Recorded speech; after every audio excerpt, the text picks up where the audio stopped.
What's up, everybody? Welcome back to the channel. Now, we got some issues in this country. As I talked about in my last video, we celebrate mediocrity in this country. We really do. We say, hey, this nerdy guy over here that just doesn't do anything. He doesn't work hard. He doesn't do anything. He still gets a trophy just because he showed up, right? It's garbage. Which this has translated to government, as a matter of fact. And these people thinking that they can just kick the can down the road consistently, year over year over year, and think, hey, we can just get away with it.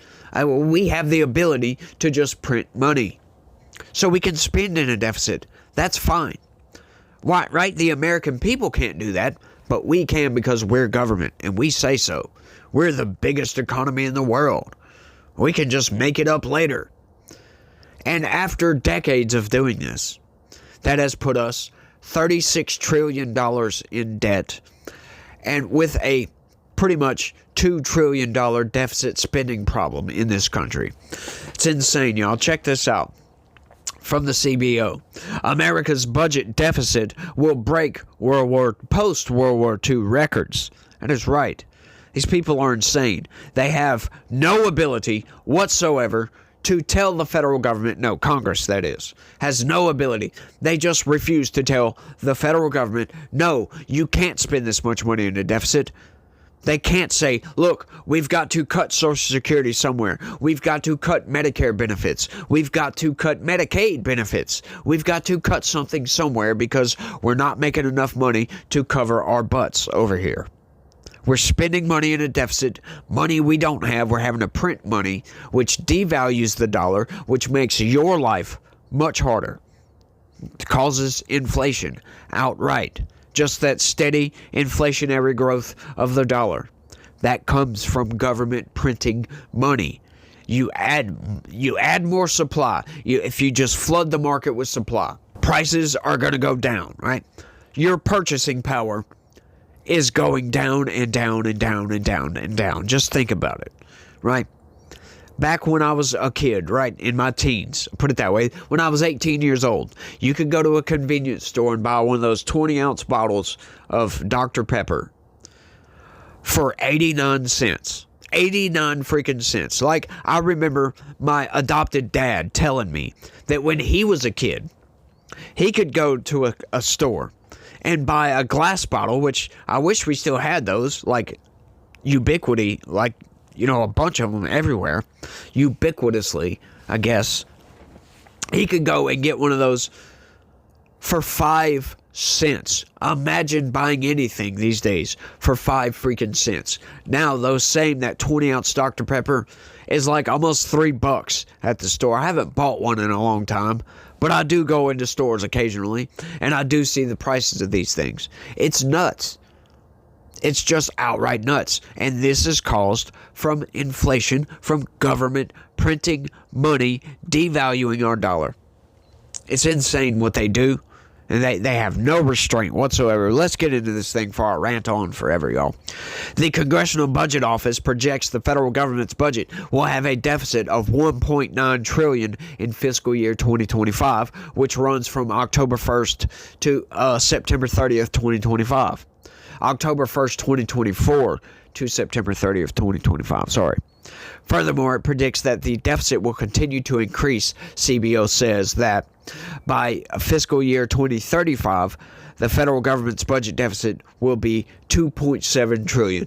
Now, you know, I cover these because they give out a lot of interesting statistics, and I love these. But I like to refute a lot of this because they have no idea what the federal budget is going to be like under Donald Trump, right? They can get an idea from what his budget was when he was president, but considering that we've had a runaway deficit effect happen under the Biden administration, right?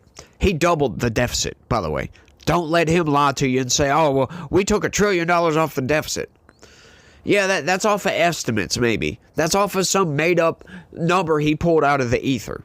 Because he doubled the deficit spending, year-over-year deficit spending, right? It was $984 billion when Trump left office, which, by the way, if I would have been doing what I'm doing now, I would have been railing against this back then, back against Trump, because that's garbage. That's ridiculous. We should not be doing that. But at the time, a lot of people didn't care because wages were coming up like nothing else. Wage growth was insane at that time. People were making money. Inflation was really, really low. So people were happy. Who cares about that then? Right? Because you can print money at that point because the wages are going up faster than inflation. So we were doing really good. If you can have a situation like that, the inflation number and the deficit spending doesn't matter as much. Still matters though. And I would have still been railing against it.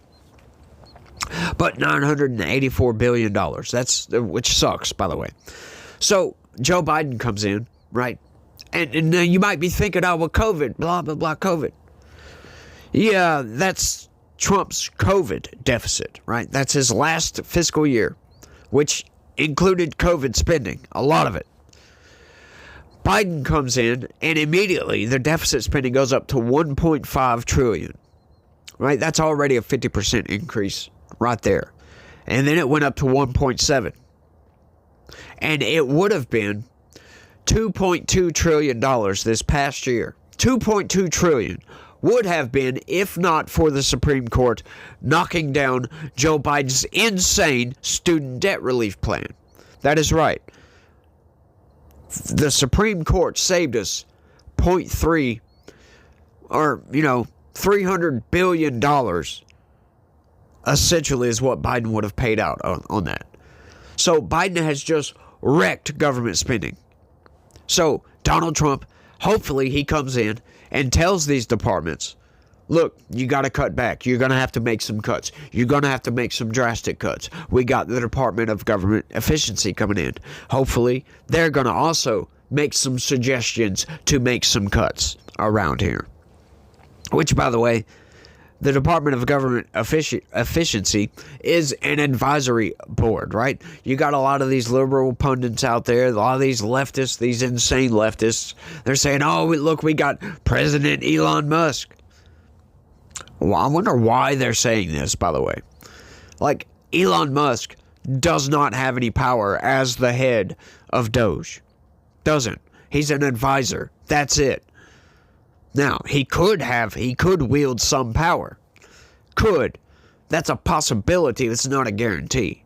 But damn, I'm already 8 minutes into this thing and we ain't even partially through this thing yet. Let's keep going. From 2025 to 2035, debt swells as increases in mandatory spending and interest costs outpace growth in revenues. In case you don't know what mandatory spending is, that's pretty much Social Security, Medicare, and Medicaid, and our interest payments. That's mandatory. We have to spend that.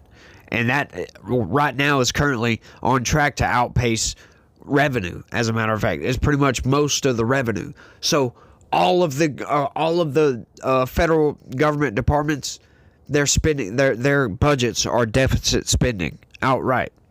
It's nuts, y'all. Federal debt held by the public rises from 100% of the GDP this year to 118% in 2035, surpassing the previous high of 106% of GDP in 1946, the CBO says. This is nuts, y'all. This is nuts. We've got to have some drastic cuts or this country is going to go down the drain. Just quickly. Right? Trump's not some savior, right? We're going to have Congress to come in and cut the fat, get the pork out of there, and really do some drastic cuts. Otherwise, they're just going to sink the ship is all they're going to do. Furthermore, the CBO projects economic growth cools from an estimated 2.3% in calendar year 2024 to 1.9% in 2025 and 1.8% in 2026 amid higher unemployment and lower inflation. The Federal Reserve continues reducing interest rates through the end of 2026, which supports economic growth.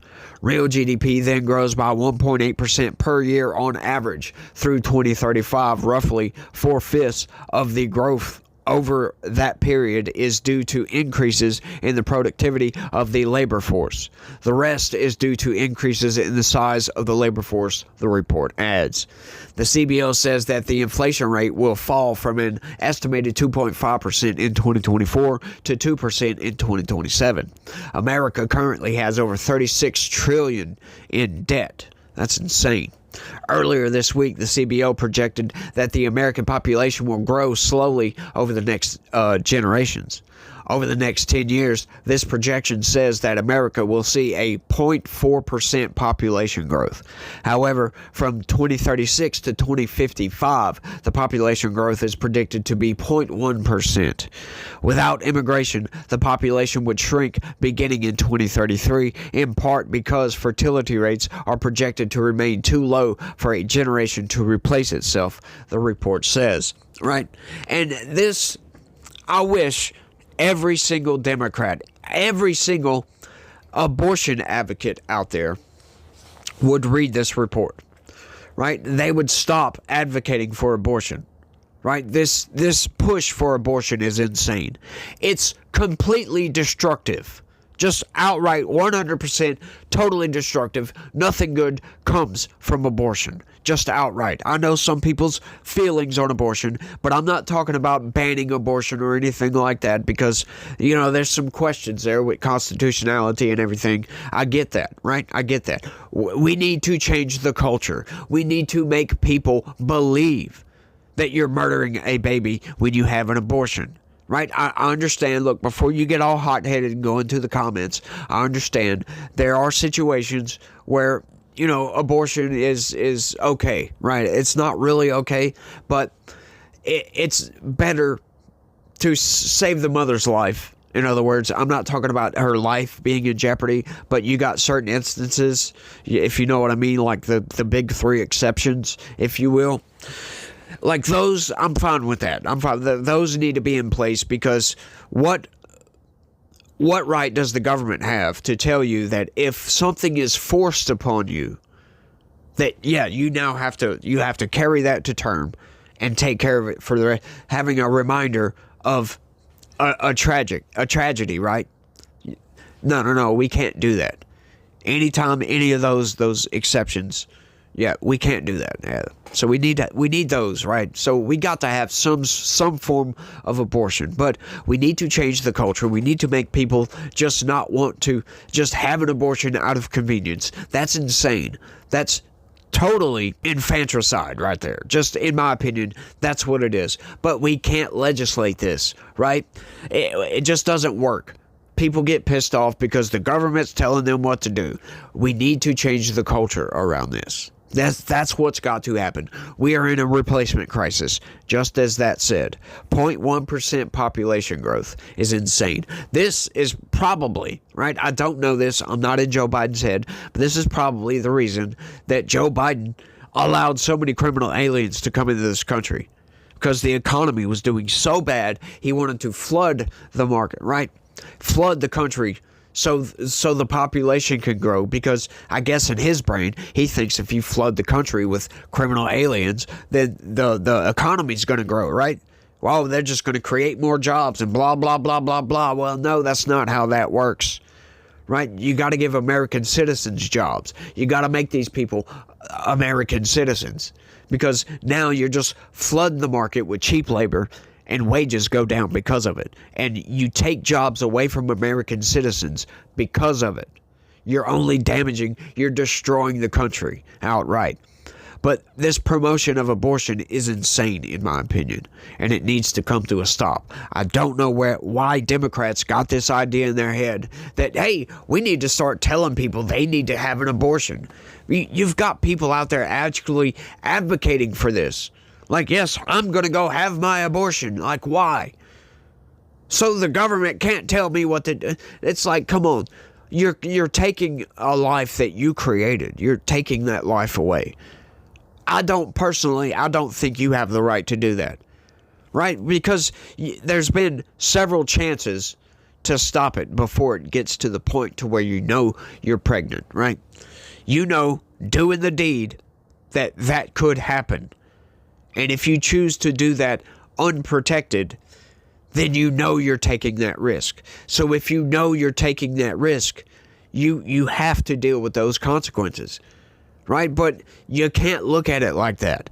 It's not a consequence. As a matter of fact, having a baby is not a consequence of having sex, right? That's what we're supposed to do as human beings.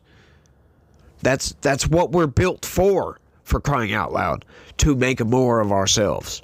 We're not supposed to cut that life short, for crying out loud. And that goes back to my last video talking about Vivek Ramaswamy, promoting mediocrity. Right? These people, they want to stay young for much longer. They don't want to grow up. And we need to get that out of people's heads. We need to change the culture. You can't legislate this problem away. There's way too many abortion advocates out there to legislate this away. It just won't work.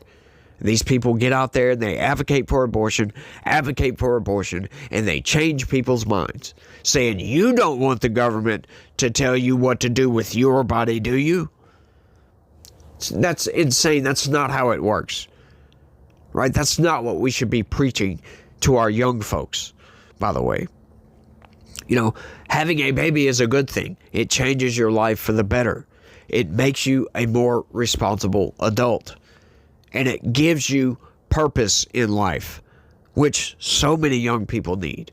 They need that purpose. They need a driving force to get them out there and do stuff, right? Do productive things with your life, for God's sakes. But, I don't know how we got on this topic, to be honest with you, but it's crazy, y'all. It's just crazy. We've got to do something to change the culture. There's a lot of pro-life advocates out there that are doing amazing work. But we can't really be adversarial with this.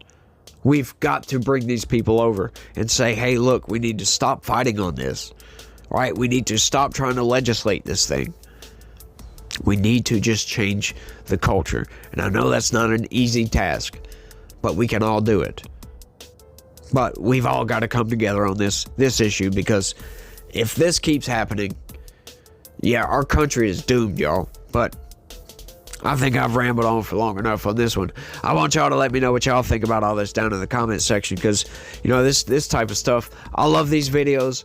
They're kind of boring, if you will, and I'm sorry about that. I love the statistics, to be honest with you, because that's compelling information right there that tells you where we're going to go if everything stays the same, which it's not going to. Donald Trump is going to come in and shake stuff up. But I'm still going, y'all. Y'all let me know what y'all think. That's all I got for this one. I want to thank everybody for watching, and y'all try to have a good day. Stay legitical. Peace.